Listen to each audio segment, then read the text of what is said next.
The purpose of this video is to talk to you about balancing chemical equations. And I know this seems like a chemistry topic, but this is something that we'll actually spend quite a bit of time with in biology. And the example below is one of the formulas that we'll spend a whole chapter talking about. This is the formula for photosynthesis. So the thing to consider with formulas like this is the left-hand side of the formula is what we call the reactant side. This side shows you what something needs, or in this case, we're talking about what plants need. Now, plants need carbon dioxide and water. So plants need CO2, that's our carbon dioxide. They need H2O, that's the water. The right-hand side of the formula is called the product side. So this side are the things that are made during the reaction. So we're seeing sugar that gets made, it's C6H12O6, and then oxygen in the form of O2. So something to consider when it comes to equations like this is there are certain things you can manipulate. You can manipulate the number of, say, water molecules. So you can change this entire group. So one of the things we'll do to represent that is we're going to put parentheses around these things. So what this shows is that you can manipulate the entire groups together, but you cannot change individual things. For example, like I cannot add one oxygen to this without adding two hydrogens as well. So I apologize for the little pop-ups on the side over there. The idea behind this is that when you're going through and you're balancing chemical equations, the first step is to go through and just write the elements that you find on each side. So on the left-hand side, we have carbon, we have hydrogen, and then we have oxygen in two different places. So if we write those down, got carbon, hydrogen, oxygen, we end up with the same thing on the other side. We got carbon, hydrogen, oxygen, and again, that oxygen is found in two different places. So what we're going to do is just tally up how many of each one we have so far. So for carbon, it's easy. We only have it in one place on the left-hand side. On the right-hand side, we only have it in one place, but there happens to be 6 of them.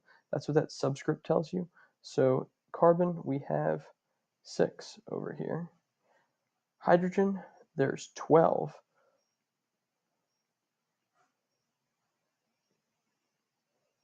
And then oxygen, it's in 2 places. We've got to get both of them. There's 6 here and 2 there, giving us a total of 8. So we'll do the same thing on this side, tally up our hydrogen, got our 2 hydrogen there. And then oxygen, we have 2 on this side, and then 1 over there. If there is no subscript beneath, then it's an implied 1. So we end up with 3 oxygens on that side. What I always tell people to do is to start and balance the one that is the most different first. So if we look at this, definitely hydrogens are 2 that are the most discrepant. So we need to balance that out. What we can do, again, is we have to change the coefficient that comes in front of this.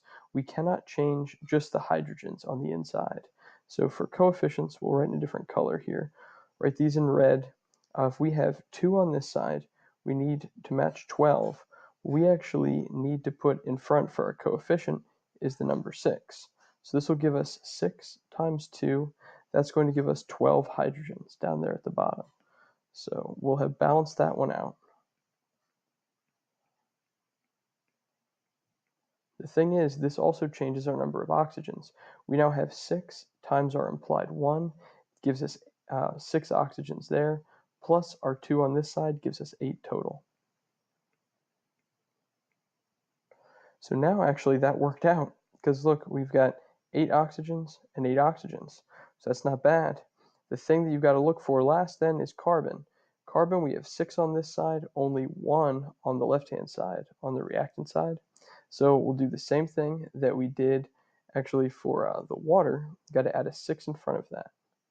So now we have 6 times our implied 1 ends up giving us 6 total carbons on this side.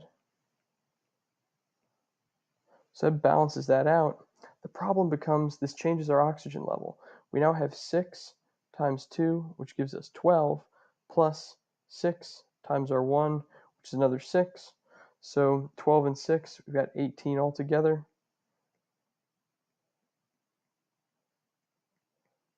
Now, if we're looking at balancing out the oxygen on this side, fortunately we have oxygen by itself. So down here, we only have 8 oxygen. We need to match that up with the 14 from this side.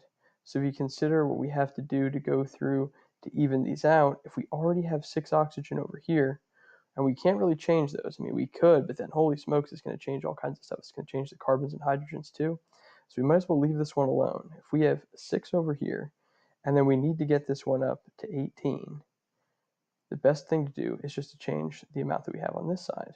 So if we end up multiplying that side by 6 as well, that is going to give us 6 times 2 is 12, plus our 6 more from the other side ends up giving us our full value for that one, gives us 18. So the main strategy for this is to go through, to do the tallies, or to write down the elements on each side, keep track of the number of them that you have.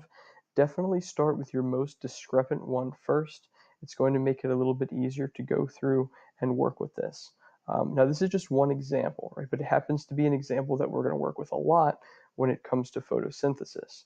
You'll spend much time in biology in the beginning working on balancing chemical equations. So this way, when we get to things like this later on in the year, it's a little bit easier to work with and it makes a bit more sense.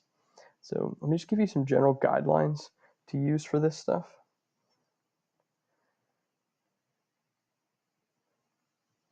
If we're just talking about a general strategy, it's good to write down the elements on both sides of the equation.